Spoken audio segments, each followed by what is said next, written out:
There is a prison that does not have walls, and yet it holds millions captive.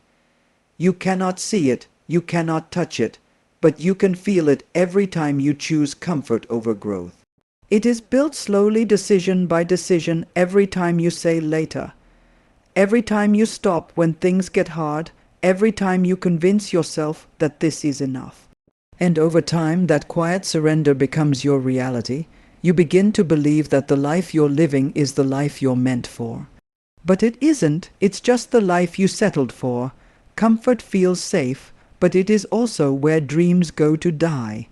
It convinces you to stay where you are, to avoid risk, to reject discomfort, and the more you listen to it, the smaller your world becomes. The truth is, nothing extraordinary has ever come from staying comfortable. Growth demands friction. It demands uncertainty. It demands that you step into spaces where you are not in control. The moment you recognize that comfort is not your friend but your cage, is the moment everything begins to change. Because once you see it, you cannot unsee it. And once you realize you've been living inside it, the only question left is whether you are ready to break free. At some point, you have to stop running from the truth. Not the version of truth that feels good, not the one that protects your ego, but the raw, uncomfortable reality of who you are and what you've been avoiding. Because growth does not begin with motivation, it begins with honesty. It begins when you look at yourself without excuses, without filters, and without blame. You stop pointing at your past, you stop blaming your circumstances, you stop waiting for the perfect moment. And instead, you ask yourself a question that most people are too afraid to answer. Am I really giving everything I have? Because deep down, you already know the answer. And that answer is where your power lies, not in pretending you're doing enough, but in admitting that you can do more. That realization is not weakness, it is strength. It is the moment you take control back from the lies you've been telling yourself. Because once you accept responsibility, everything changes. You are no longer stuck. You are no longer a victim of your situation. You become the one in control, and from that moment forward, every action becomes a choice, every result becomes a reflection. And every step forward becomes proof that you are no longer who you used to be. There is a voice inside your mind that will try to stop you long before you reach your limit. It will whisper at first, gently suggesting that you've done enough, and when you ignore it, it will get louder. It will tell you that you're tired, that you're not ready, that this is too much. But understand this clearly, that voice is not your limit. It is your resistance to growth. It is your mind trying to keep you safe, trying to pull you back into comfort. Most people listen to it. Most people stop the moment that voice becomes uncomfortable. But the truth is, your real strength begins where that voice gets loudest. That is the edge. That is where you separate who you are from who you could become. When you push past it, even just once, something powerful happens. You realize that the voice was lying. You realize that you had more left, and that realization changes everything. Because now, you don't trust that voice anymore. You challenge it, you fight it, you prove it wrong. And each time you do, it loses power. Each time you continue despite the discomfort, you expand your capacity. Until one day, the thing that used to stop you doesn't even slow you down. And that is when you begin to take control of your mind. Pain is not your enemy, it never was. It is the signal that you are stepping beyond what is easy, beyond what is familiar, beyond what is safe. Most people spend their lives avoiding pain, running from it, fearing it, but in doing so, they also avoid growth. Because growth and pain are inseparable. If you want to become stronger, you must be willing to feel discomfort. You must be willing to struggle. You must be willing to fail and keep going anyway. Pain is not there to break you. It is there to build you. Every time you push through it, you reinforce something deeper than motivation. You build discipline. And discipline is what remains when motivation disappears, because motivation is unreliable. It comes and goes. But discipline stays. It becomes who you are. It carries you on the days when you don't feel like showing up. It keeps you moving when everything inside you wants to stop. And over time, that consistency transforms you. You become someone who does not rely on feelings but on standards, someone who does not wait for the right moment but creates it. And that is where real power comes from, not from avoiding pain, but from embracing it, learning from it, and using it as fuel to become stronger than you ever thought possible. There is a point where excuses must end, a point where you stop looking outward and start looking inward.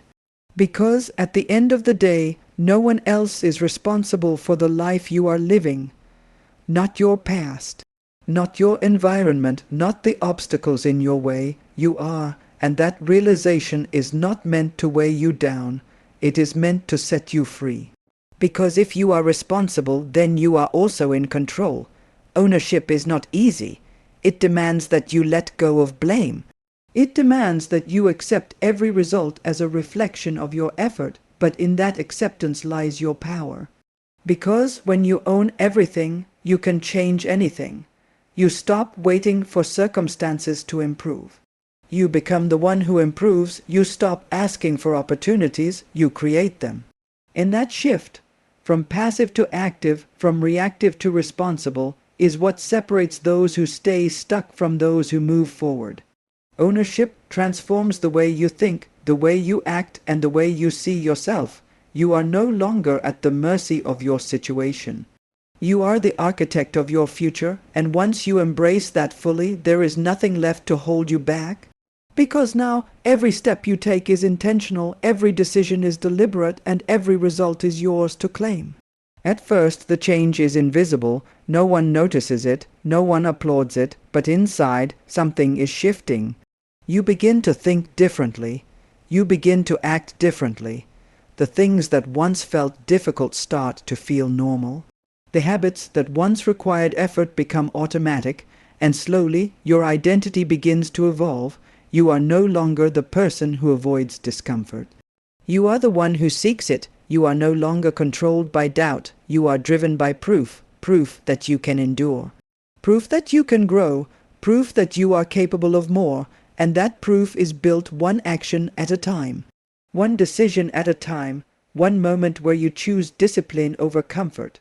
Over time, those moments compound. They stack on top of each other until they form something unshakable, confidence, not the kind that comes from words, but the kind that comes from experience. The kind that cannot be taken away because it was earned, and with that confidence, your entire perspective changes. Challenges no longer intimidate you, they excite you. Obstacles no longer stop you, they sharpen you. Because now, you understand something that most people never will. You are not limited by what you feel. You are defined by what you do, and that realization transforms everything. There comes a moment when everything you have been building begins to reveal itself. Not in a loud, dramatic way, but in a quiet certainty. The things that once broke you no longer have power over you. The doubts that once controlled your actions have faded into the background. The limits that once defined your life have disappeared. And in their place there is something stronger, control, not over the world around you, but over yourself. Your thoughts, your actions, your responses. You are no longer reacting to life. You are directing it. And that is the ultimate transformation, because when you master your mind, you remove the only thing that was ever truly holding you back. Yourself. The voice that once told you to quit is still there. But now, it no longer leads, it follows. It has become a signal, not a command, a reminder that you are pushing beyond what is easy, and instead of fearing it, you welcome it. Because you know that is where growth lives, that is where strength is built, that is where you become more than you were yesterday. And from that point forward, there are no limits, only new levels. No barriers, only challenges, and no fear, only forward. In short recall, we can summarize *** the Goggins mindset, how to kill your inner weakness *** as there comes a moment in every life when comfort becomes a cage. Not a visible one, not one made of iron bars, but a silent prison built from excuses, fear, and the stories we tell ourselves about why we cannot go further. Most people live there. They negotiate with their limits. They whisper, "This is enough." They stop when it hurts. They settle when things become uncomfortable. And over time, they begin to believe that this smaller version of themselves is all they are. But there is another path, a harder path, a lonelier one, a path that demands brutal honesty, the kind where you look in the mirror and stop lying, where you strip away every excuse, your past, your pain, your circumstances, and ask one question, asterisk, what am I really capable of? Asterisk, the truth is, your mind will try to protect you from growth. It will scream when you push beyond what feels safe. It will tell you to quit, to rest, to turn back. That voice is not your limit, it is your barrier, and barriers are meant to be broken.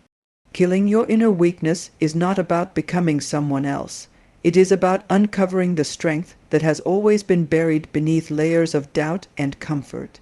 It is about training your mind to stay when everything inside you wants to leave. When you run, go further than you planned. When you study, go longer than you thought possible. When you fail, stay in the fight instead of walking away. Because every time you push past that voice, you weaken it. Pain becomes your teacher, discipline becomes your identity. And slowly, relentlessly, you begin to take control of your own mind. This is not motivation. Motivation fades.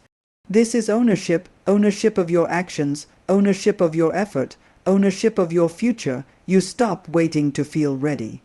You act anyway. You stop chasing comfort. You chase growth. You stop asking, "Can I do this?" and start proving that you can.